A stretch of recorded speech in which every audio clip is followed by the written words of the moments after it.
본 방송에서 제공하는 투자 정보는 투자 판단에 대한 조언입니다. 방송에서 제공하는 주식의 가치, 가격 상승 및 가격 하락에 대해서는 방송사에서 보장하지 않습니다.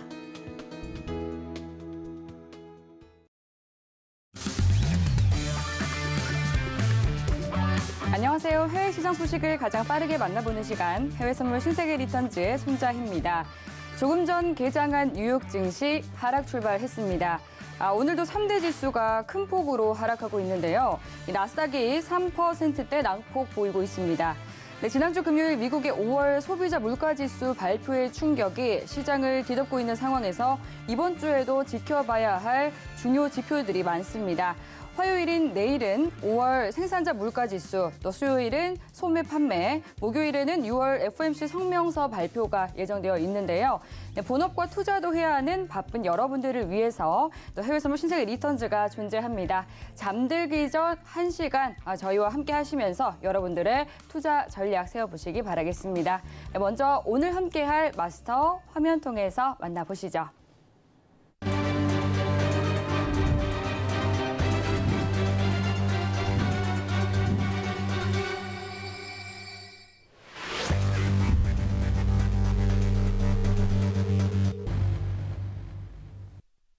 네, 오늘 선기현 선생님 마스터님과 함께합니다. 반갑습니다. 네, 안녕하세요. 네, 시청자분들께 인사해 주시죠.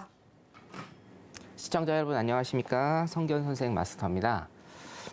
자, 시장이 안 좋죠. 많이 안 좋습니다. 거의 뭐 패닉셀 형태로 지금 가고 있는데 사실 오늘 오프닝에서 어떤 말씀을 드릴까 굉장히 좀 많이 고민을 했는데 단순합니다. 사실은 지금 시장 굉장히 심플하고요. 항상 말씀드린 대로 움직이고 있는 상황입니다. 최소한 이 신세계 방송을 몇 달 이상 들어보신 분들이라고 하면 이 시장 상황에 대해서 전혀 당황하시면 안 됩니다. 예. 그래서 오늘 우리 미국 시장, 한국 시장 얘기 제가 갖고 왔습니다.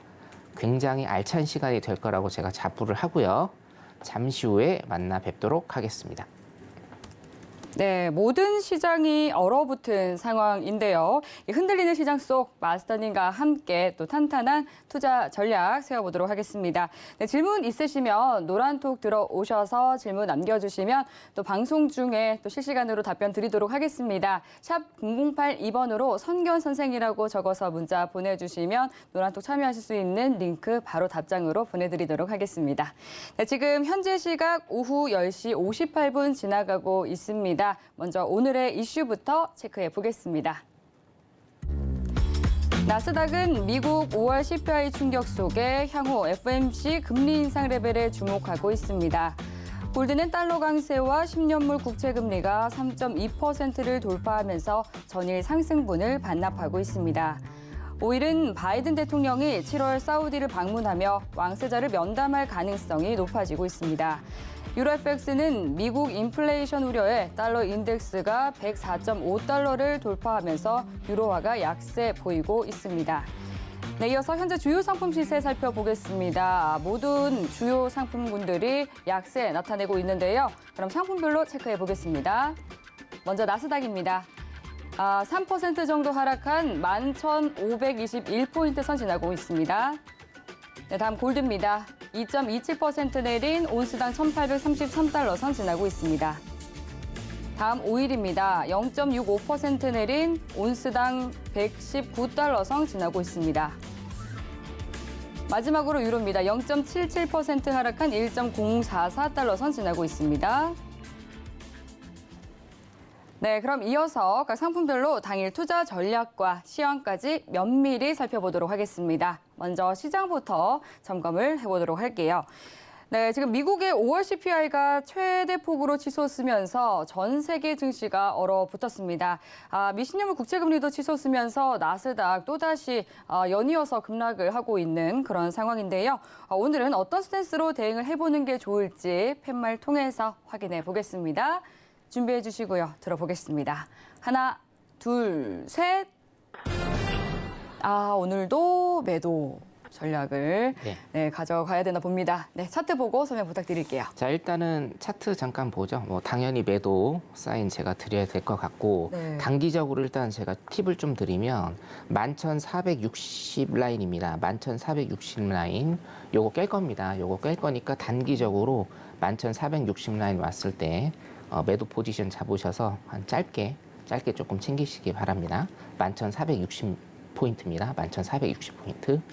자, 시장 얘기를 이제 좀 해야 될 건데 네. 사실은 충격이라는 표현을 지금 쓰고 있습니다.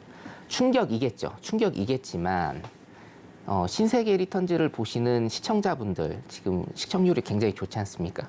네. 앵커님 아시다시피. 그런데 충격을 받으시면 안 되죠. 왜냐? 기억하시죠? 저번 주 수요일 날 제가 나와서 예.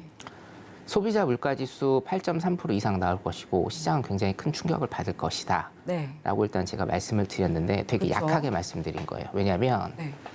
저는 제가 노란톡방이나 어저께 이제 번개로 주말 특강을 제가 2시간 동안 했거든요. 밤에. CPI 발표 이후에 네, 하신 어저께. 거네요. 네, 왜냐하면 굉장히 좀 혼란을 많이 느끼시더라고요. 그래서 급 번개 방송을 제가 했는데 정말 많이 들어오셨어요. 200명 가까이 들어오셨습니다. 200명 가까이. 충격을 받으시면 안 돼요. 왜냐하면 신세계를 보시는 분들은 네. 항상 제가 작년 12월부터 시장에 매도 사인을 계속 드렸고 예. 이번에 발표되는 CPI 같은 경우에는 8.3% 이상 나올 것이다로 제가 단언을 했고 두 번째는 뭡니까? 제가 자이언트 스텝 0.75% 인상을 7월에 할 것이다라고 계속적으로 말씀을 드렸습니다. 자, 여러분, 근거는 제가 계속적으로 대드렸습니다. 대드렸는데 아마 이러셨을 겁니다. 설마 오겠어? 설마 그렇게 하겠어? 근데 여러분, 제가 작년부터 말씀을 계속 드렸는데 시장은 굉장히 클래식하게 보셔야 됩니다, 여러분. 그리고 보수적으로 접근하셔야 돼요. 나중에 가면요, 그게 다 맞습니다. 우리가 데이터와 이론 같은 경우에는 한 200년, 300년 동안 축적되어 온 것들이기 때문에 그 프레임 안에 다 들어있게 마련이에요. 자, PPT를 잠깐 보도록 하죠. 네. 제가 지난주 수요일에, 금요일에 CPI 발표가 났죠. 금요일 밤 9시 반입니다. 수요일에 소비자 물가 지수가 8.3% 이상 오른다라고 말씀을 드렸는데, 자, 사실은 제가 약하게 말씀드렸다. 뭐냐? 8.5%까지 오를 수 있는 그런 룸이 있었습니다. 자, 미국 소비자 물가 지수를 제가 옆에 보시면 올해 4월 11일 날 데이터를 제가 띄워드린 거고요. 여기에서 방송을 해드린 겁니다. 여기서 방송을 해드린 건데요. 자, 하우징이죠. 주거비입니다. 이번에 5.5%가 올랐고 식료품이 11.9%가 올랐고요. 여기 보시면 34.6%가 오른 게 뭐냐면 에너지입니다. 에너지. 최근 겁니다. 그 다음에 중고차가 1.8% 올랐습니다.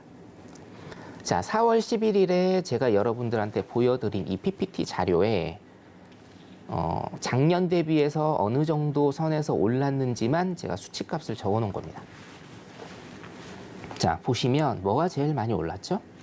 여기 보시면 34.6%입니다. 에너지가 제일 많이 올랐는데 이건요, 가스, 천연가스, 뭐 원유 포함한 모든 에너지가 34.6%가 올랐다라는 것이고, 자, 제가 강조드린 게 뭐죠? 에너지원 중에서 오일입니다.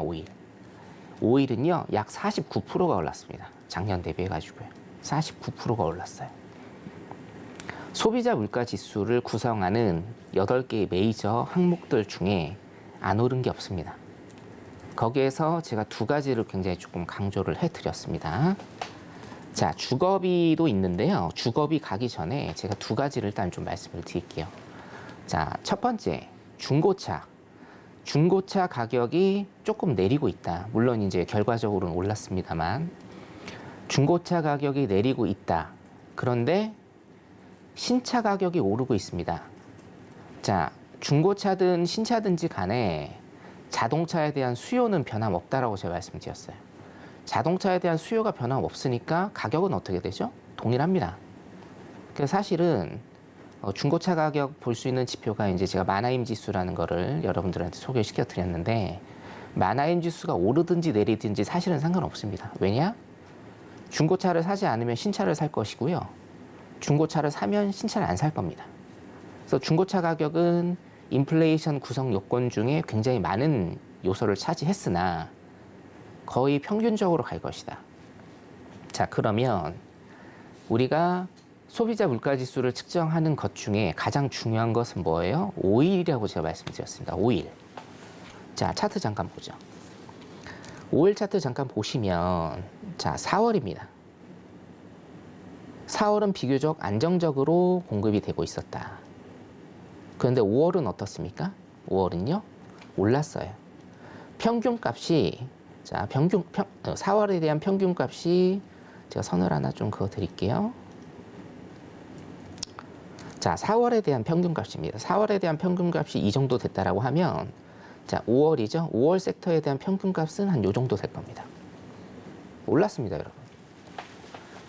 자, 오일이 가격이 올랐어요. 올랐기 때문에 당연히 어떻게 됩니까? 당연히 CPI는 오를 수밖에 없습니다.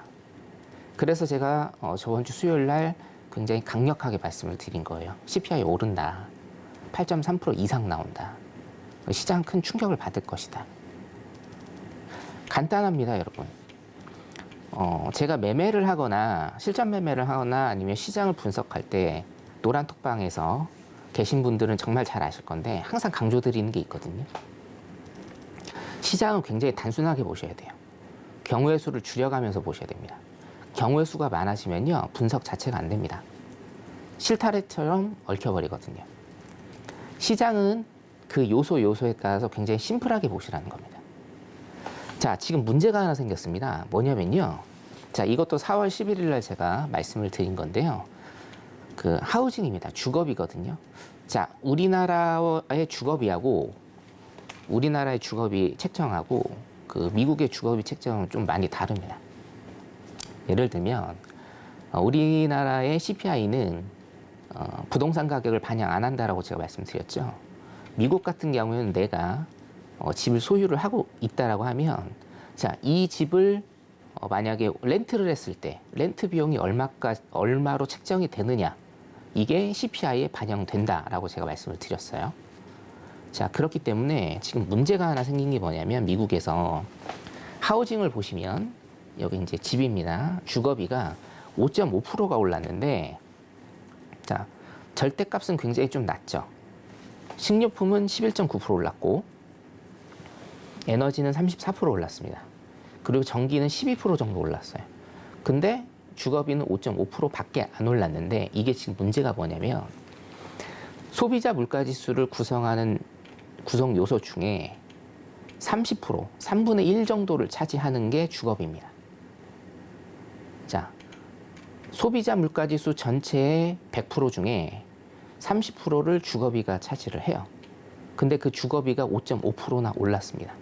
그래서 CPI가 더 치솟은 겁니다, 여러분. 캐파가 굉장히 큰 거예요, 주거비는.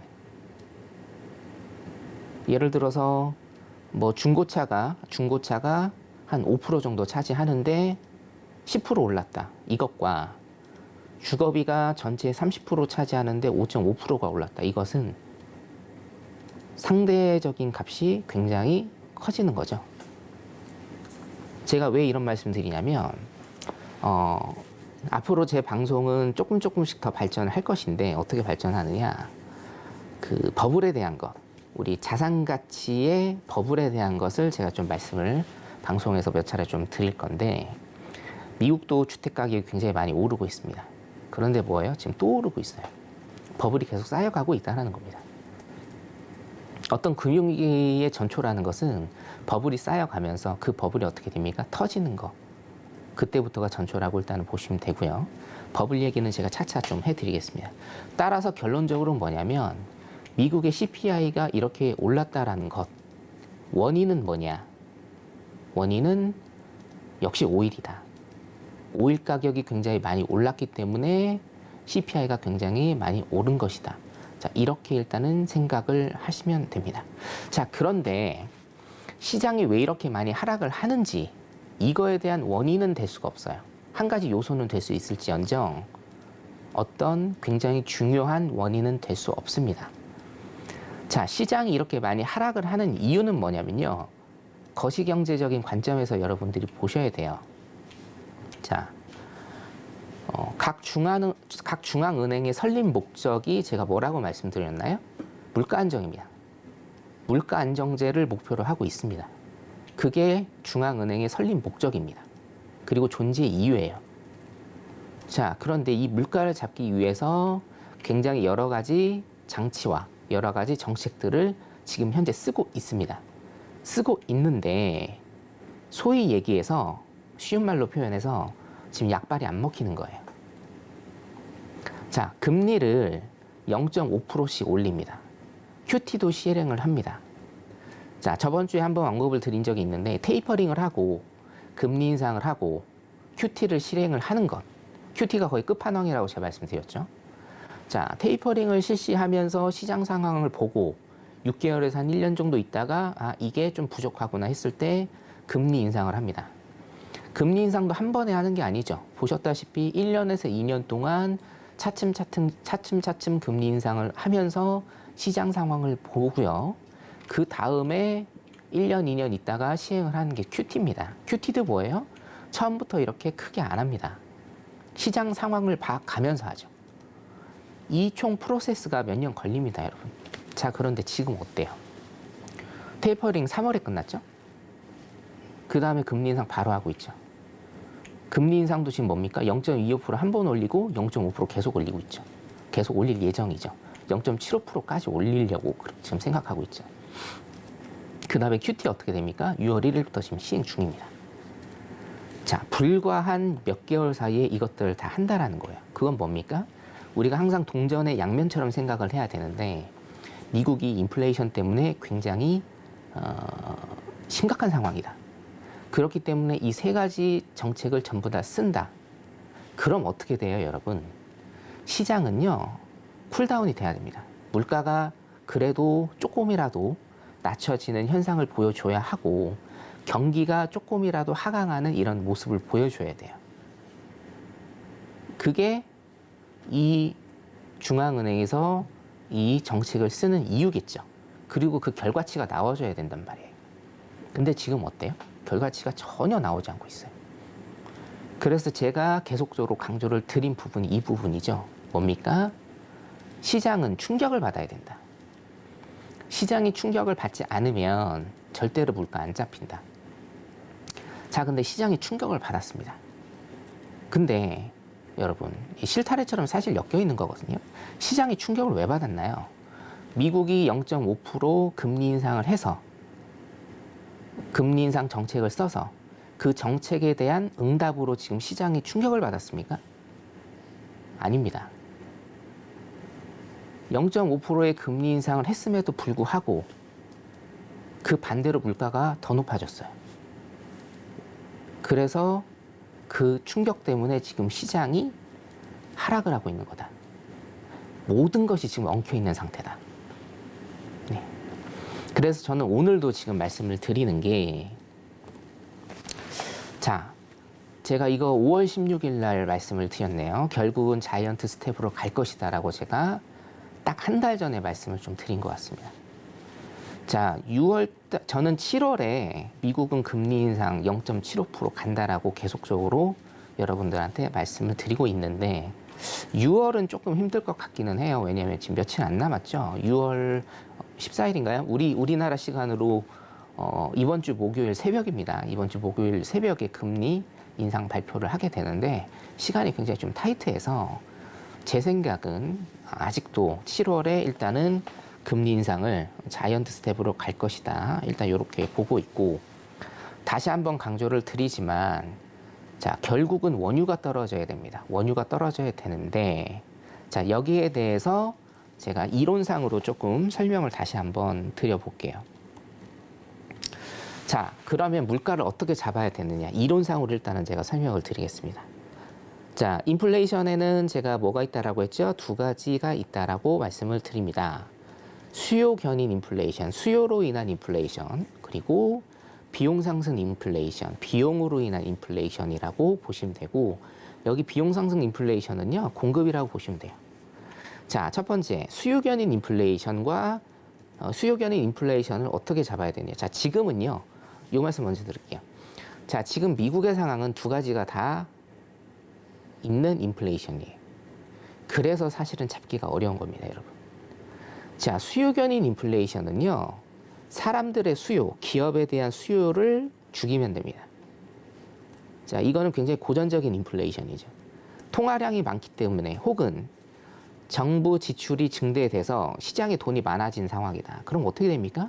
시장의 돈을 흡수하면 돼요. 그래서 통화 정책을 쓰는 겁니다. 금리 인상, 테이퍼링, QT.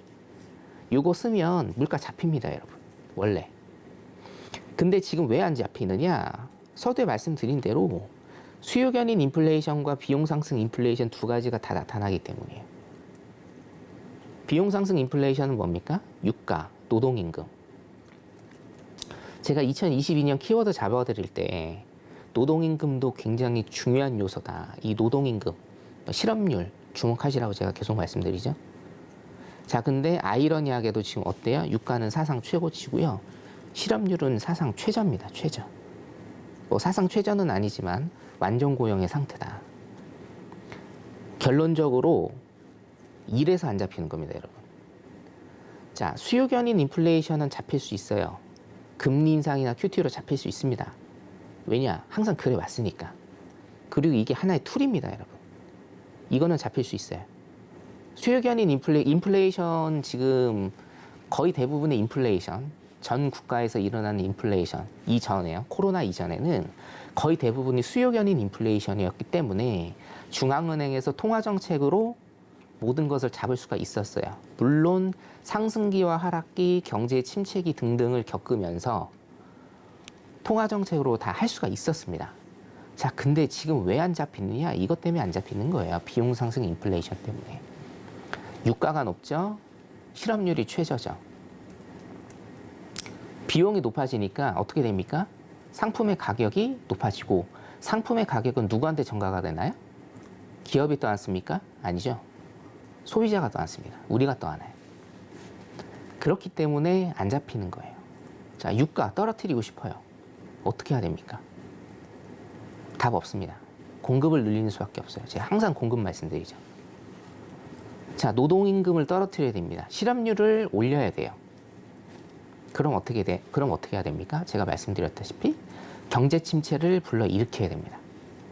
한마디로 얘기해서요, 경기를 박살내야 됩니다. 그럼 어떻게 돼요? 실업률 잡히고, 실업률이 높아지고, 실업률이 높아지면 수요 견인 인플레이션으로 다시 갑니다. 그래서 잡힐 수가 있는데, 자, 유가는 어떻게 하느냐 이 얘기예요. 제가 수요일에 강조드린 것, 그리고 지난주 수요일에 걱정했던 것, 제가 확신에 차서 말씀드렸던 것, 유가입니다, 유가. 유가 잡아야 되는데 지금 유가를 어떻게 잡느냐. 여기 문제겠죠? 자, 오늘자 지금 사진인데요.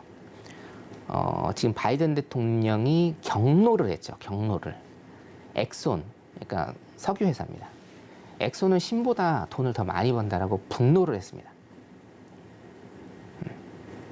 자, 이 비용 상승 인플레이션을 그럼 어떻게 잡을 것인가? 이 비용 상승 인플레이션 같은 경우에는 어쩔 수 없어요. 타이틀에 제가 말씀드린 바와 같이 바이든이 직접 뛰어야 됩니다.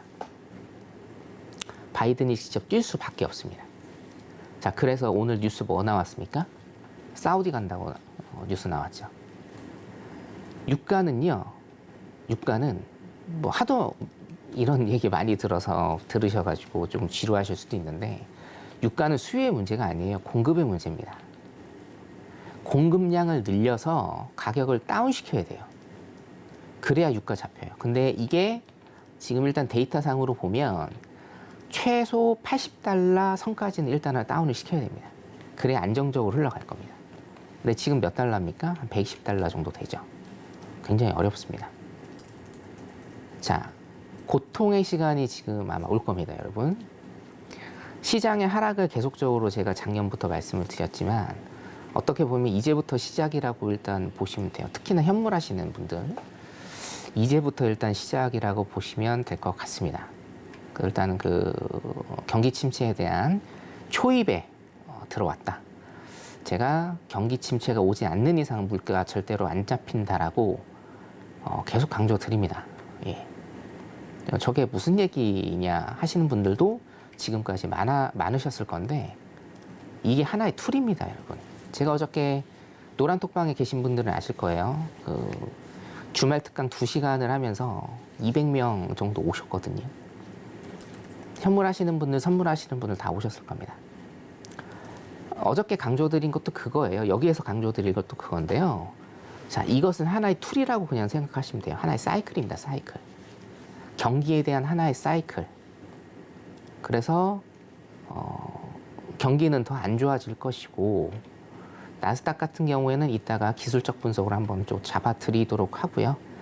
한국장도 국내 시장 여러분들 굉장히 궁금해하실 국내 시장도 잠시 후에 좀 한번 잡아드리도록 하겠습니다.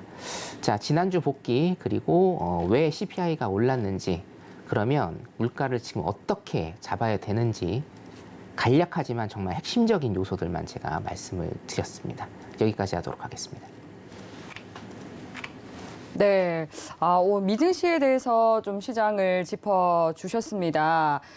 계속해서 사실 이 하락장에 대해서 예견을 해주셨고 그리고 자이언트 스텝에 대해서도 또 사실 짚어주셨는데 사실 저는 이 75 베이시스 포인트가 과연 가능할까 싶었는데 지금 계속해서 뭐 외신에서도 그렇고 그 가능성에 대해서 지금 이야기가 나오고 있는 그런 상황이거든요.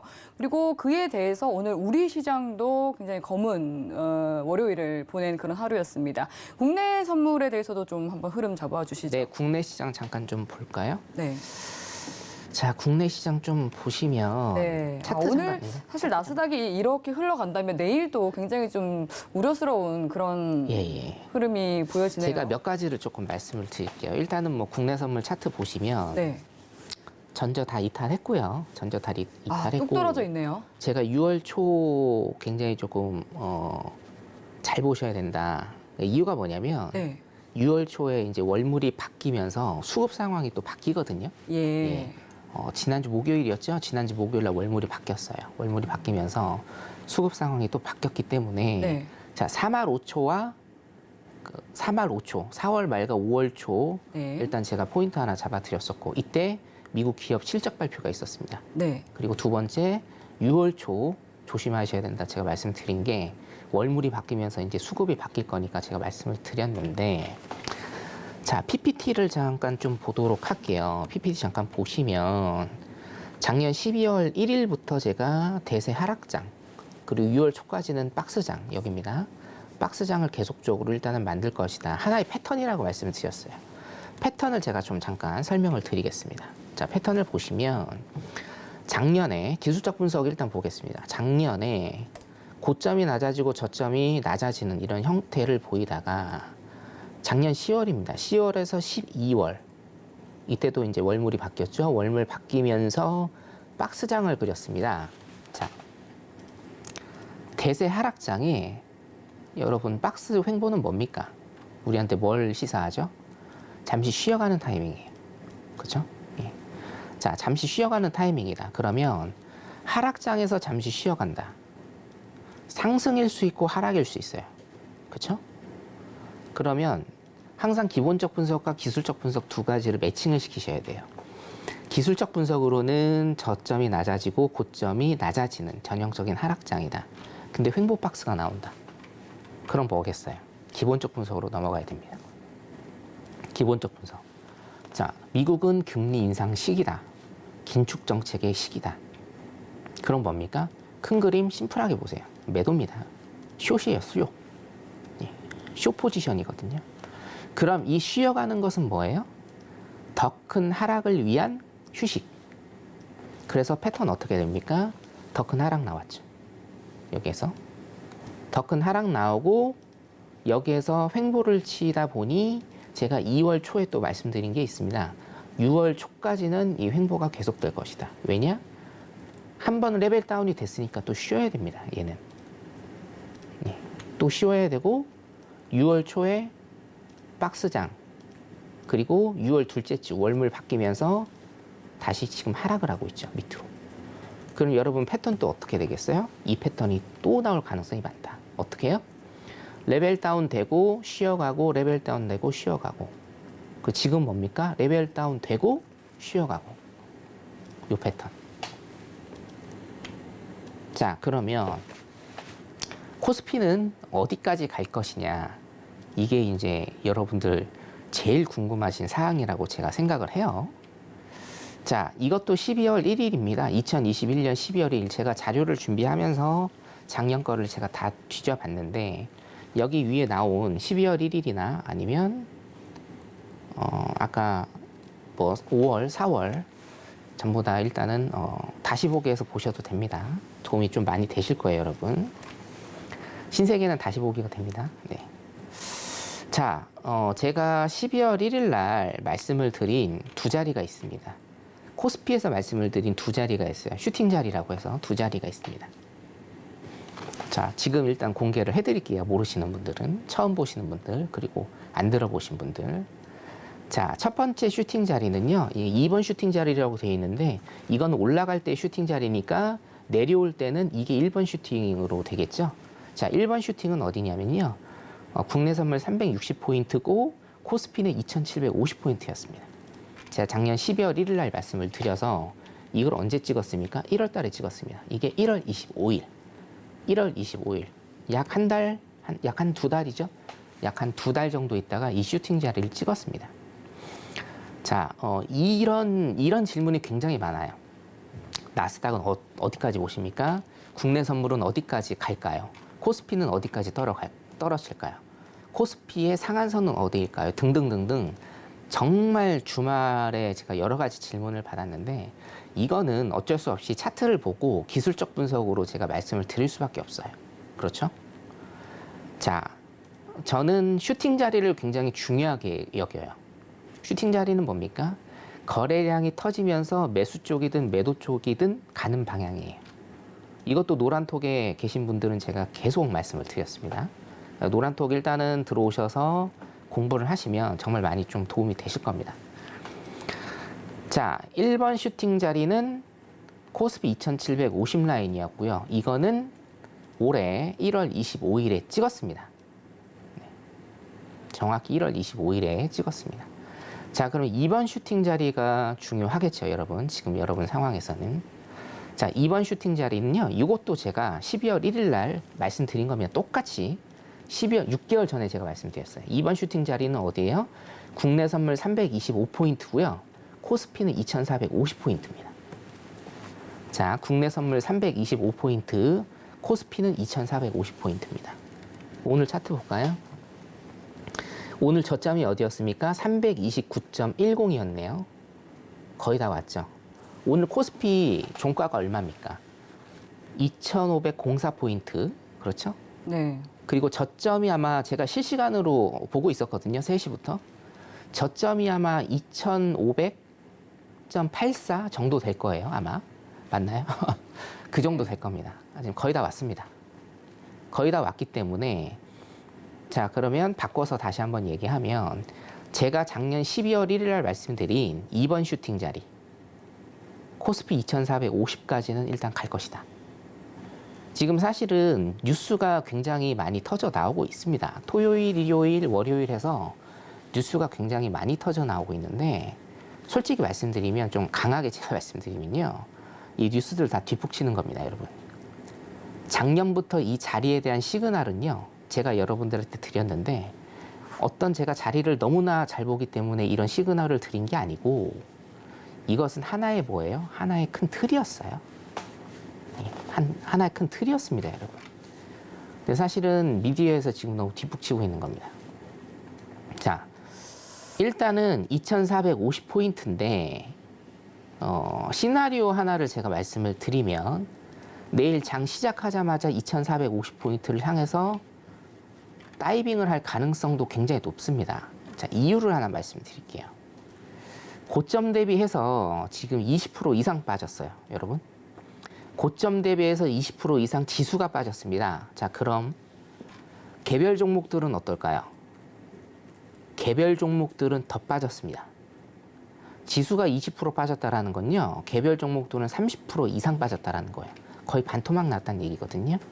자, 그러면 국내 현물 하시는 분들 중에서 여러분들이 내일 아침에 체크를 하셔야 될 건 뭐냐면 반대 매매입니다.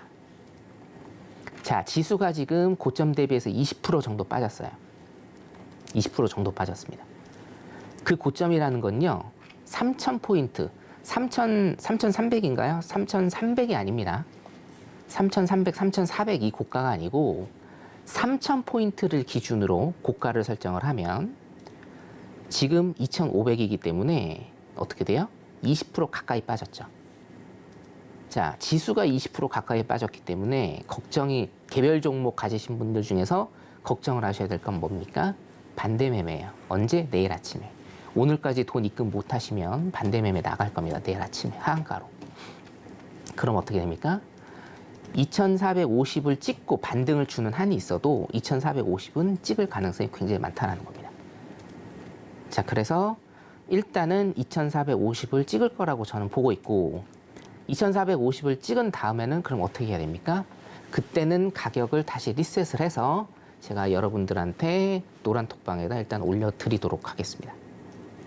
자, 국내 선물은 일단 이 정도 보는 걸로 하겠습니다. 감사합니다. 네, 오늘 국내 증시가 하루 만에 89조 가량 증발하면서 연중 최저를 기록했죠. 지금 현재 미증시도 현물 시장이 대략 한 4%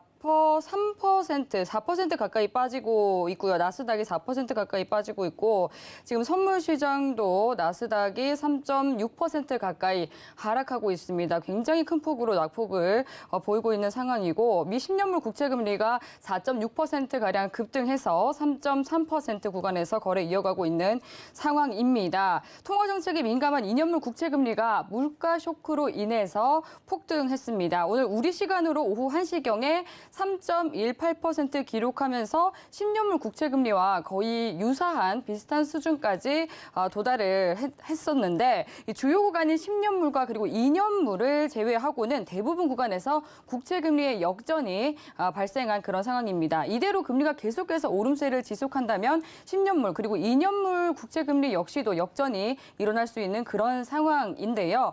그렇다면 이렇게 국채금리가 역전이 일어나게 된다면 경기 침체의 시그널로 볼 수 있을까요? 이제 경기 침체, 경기 하강, 경기 침체. 이게 사실은 되게 애매한 구간이기는 한데 네. 우리가 이제 리세션을 경기 하강으로 보고 네. 디프레션을 경기 침체로 보거든요. 네, 왜냐면 지난번에 네네. 국채금리 역전이 한번 일어났던 적이 있잖아요. 네네. 네. 그래서 일단은 그때도 제가 무슨 말씀을 드렸냐면 네. 자, 그 채권 스프레드가 그렇게 역전이 한번 되면 네. 경제 위기가 오기는 오는데 네.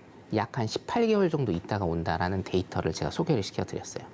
자, 그래서 지금 채권 스프레드가 지금 역전은 아마 될 것이다.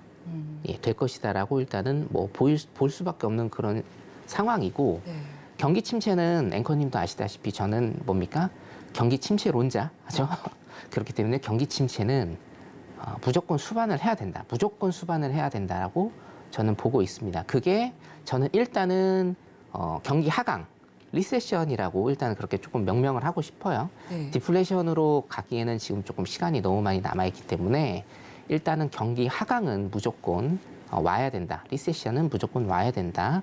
일단 이렇게 일단 보고 있고 네. 제가 아까 나스닥 시장 포인트를 잠깐 조금 짚어드린다고 했는데 예. 한번 조금 다시 짚어드려도 네, 될까요? 지금 그와 관련해서도 시청자분들께서 굉장히 많은 질문을 보내주고 계신데 대세 하랑님께서 나스닥의 마지막 저점은 어디쯤일까요? 라고 물어봐 주셨고요. 그러니까 이제 최하단 구간이 어디일지 궁금하신 거겠죠. 네네. 그리고 일산 남아님께서도 나스닥이 CPI와 유가의 영향으로 하락이 더해질 경우 상승 제한의 라인은 어디쯤으로 보시는지요? 이렇게 여쭤봐 주셨거든요. 네네. 그러니까 이제 마스터님께서 딱 보여주려고 하셨던 그 구간에 대한 질문을 보내주신 것 같습니다. 자, 일단 상승 제한의 라인 먼저 하면 네. 사실은 이게 4쿼터, 그러니까 10월 초 중순 이후로는 네. 미국 시장이 반등을 조금 그릴 수 있다라고 오. 제가 이제 말씀드렸죠. 네. 중간 선거 때문에. 제가 지금 시장 공부를 할 때도 보니까 한 월가 전문가도 물가가 정점을 찍는 것을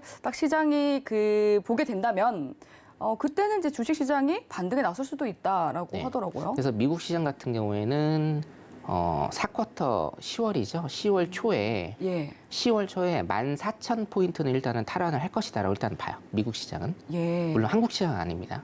국내 시장. 왜 그렇죠?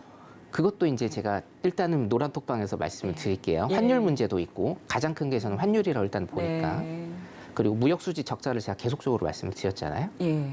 환율의 무역수지 적자까지 지속된다라고 하면 한국 시장 더 어려워질 겁니다. 그렇군요. 자, 일단 하단을 제가 좀 말씀을 드리면 네. 이것도 기술적 분석으로 밖에 여러분들한테 말씀을 드릴 수밖에 없겠죠. 네. 당연히.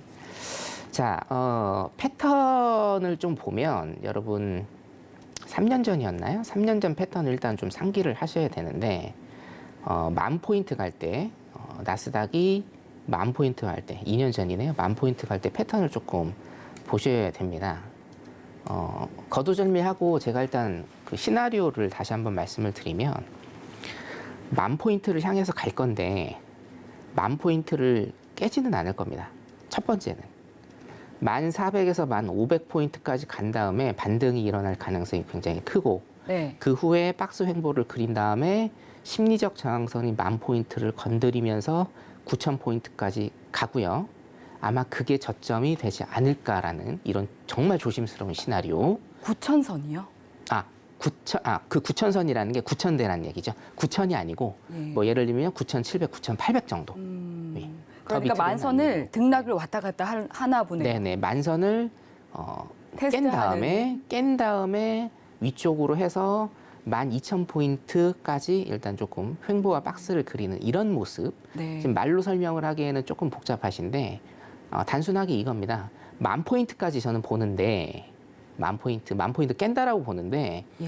10,000포인트를 지금 당장 깨지는 않고 1,400에서 1,500포인트까지 일단 간 다음에 기술적 반등 일어나고 횡보 박스 치고 10,000포인트 깨고 나서 다시 기술적 반등이 일어나서 11,000에서 12,000을 계속적으로 가다가 네. 10월 달에 14,000포인트를 탈환하는 이런 시나리오. 제가 노란 톡방에 다시 한번 좀 정리를 해드릴게요. 이런 시나리오를 일단 좀 보고 있고 이 상한선의 문제에 관해서 제가 조금 한 말씀 드리겠습니다. 지금 시간이 될런지 모르겠는데 이거는 너무 중요한 거기 때문에 제가 꼭 오늘 이거 말씀 좀 드릴게요. 네. 자, 기대 인플레이션 여러분들 굉장히 많이 들어보셨죠?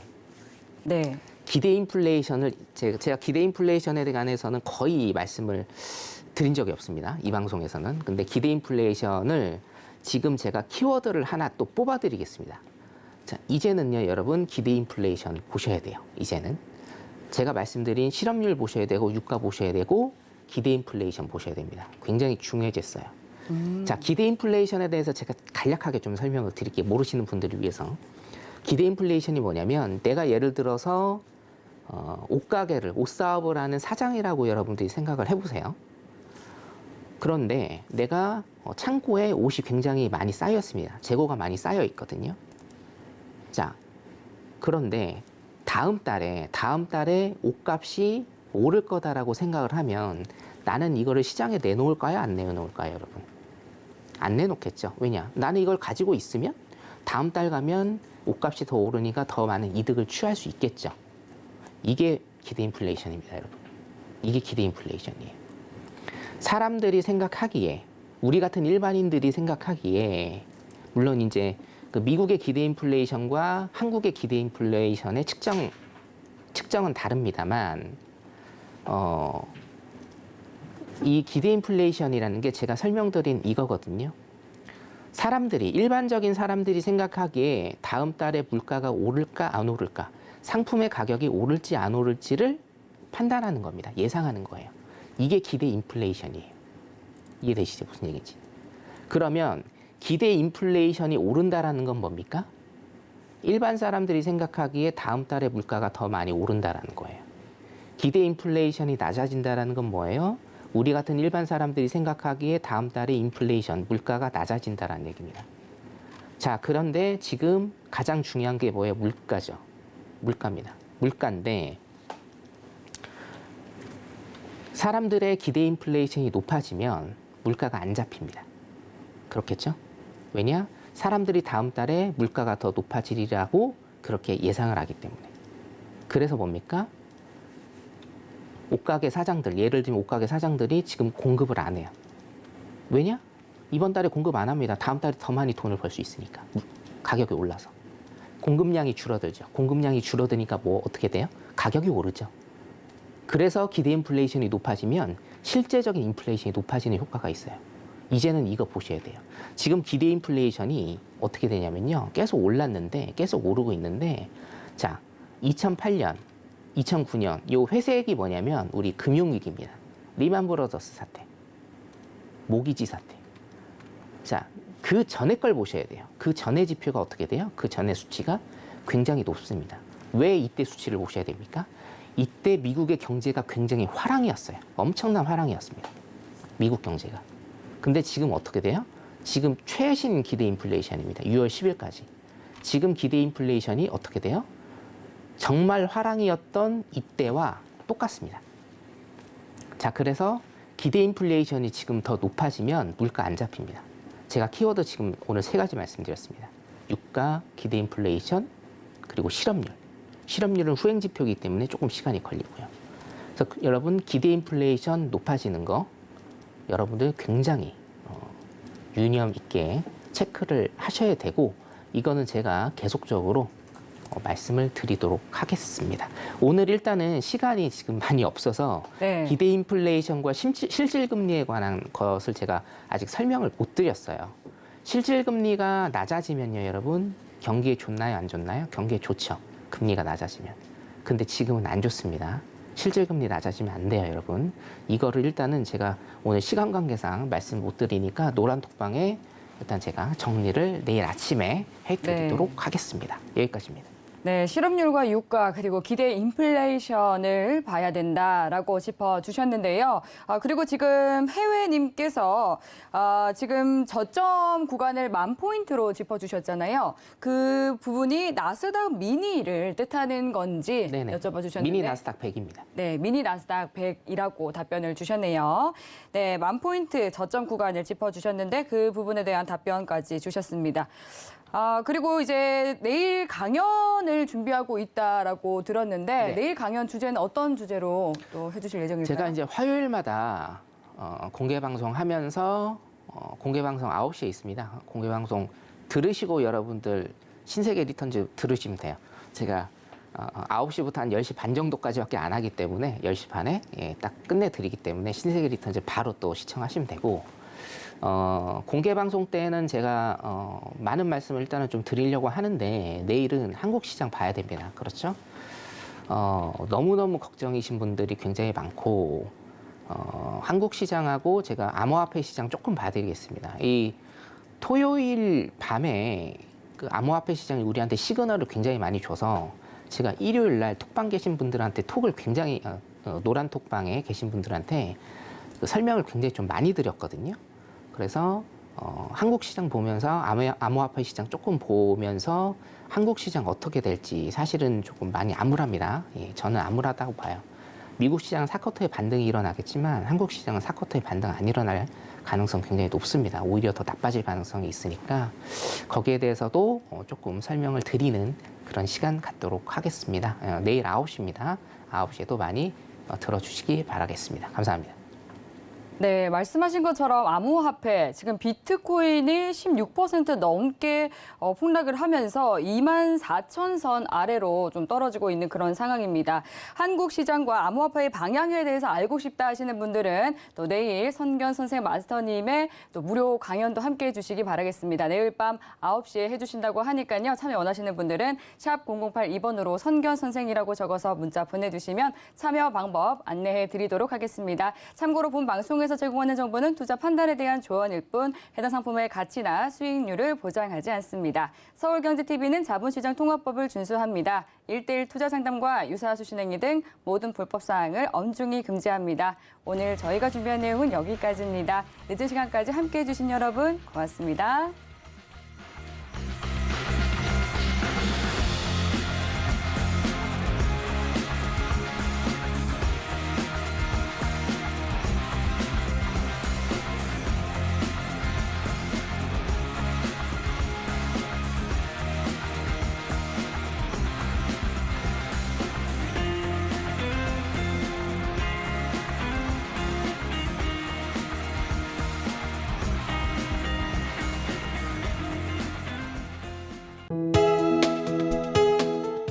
본 방송에서 제공하는 투자 정보는 투자 판단에 대한 조언입니다.